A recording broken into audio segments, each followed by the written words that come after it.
and a half hours and change until we get the action tonight, and you'll be watching Jay Bilas analyzing this year's class, which is headlined by the consensus top three players: Auburn's Jabari Smith Jr., Gonzaga's Chet Holmgren, Duke's Paolo Banchero, our mock then has Purdue's Jaden Ivey, and Iowa's Keegan Murray rounding out the top five. Let me bring Bilas into the conversation here. And Bilas, you know, the fans like to hear who these players sort of remind us of, who they could turn into. So Jay, who does Jabari Smith remind us of? The closest comparison is probably, as a shooter, Kevin Durant. He's not the same type of player as Durant, but Jabari Smith is 6'10". He's long-armed, and he's a fabulous jump shooter. Hit 79 threes this year, shot 42% from three.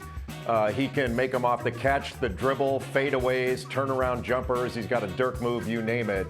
He can really shoot it, and he's an excellent defender that can guard multiple positions. And how about the kid from Gonzaga, Chet Holmgren?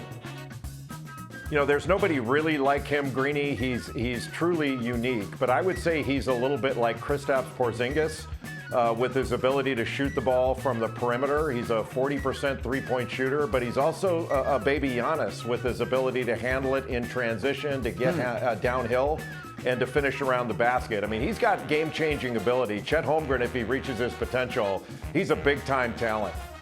I like that. And then there's Jaden Ivey, who everyone around New York is talking about this week. How about him?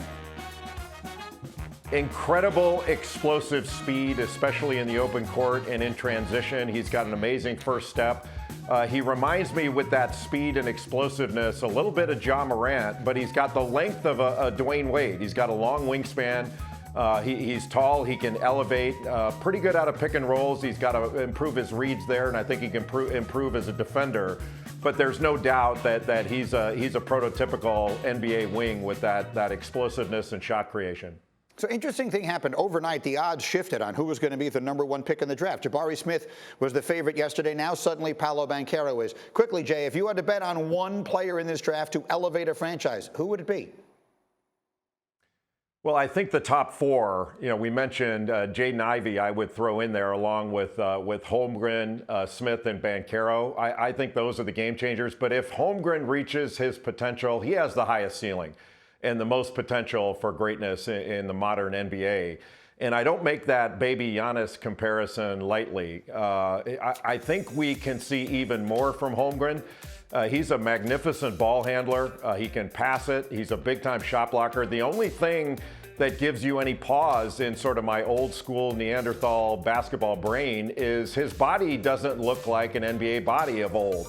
But I don't think that matters anymore. He is tough and competitive. And anytime he hits the deck, he gets right back up. He's never had any injury problems. I like Smith as the #1 pick, but this is a year where there's not necessarily a wrong answer at #1, and you could make a good case for any of Holmgren, Smith, or Banchero. I just lean towards Smith because of his tremendous shooting ability and defensive versatility in the NBA. Strangely, I've just been told that now Caesars has taken the odds for the #1 pick off the board for tonight. So anything could happen, and Jay Bilas will be right there in the middle of all the action. Thank you, Jay. Thank you for watching ESPN on YouTube. For live streaming sports and premium content, subscribe to ESPN+.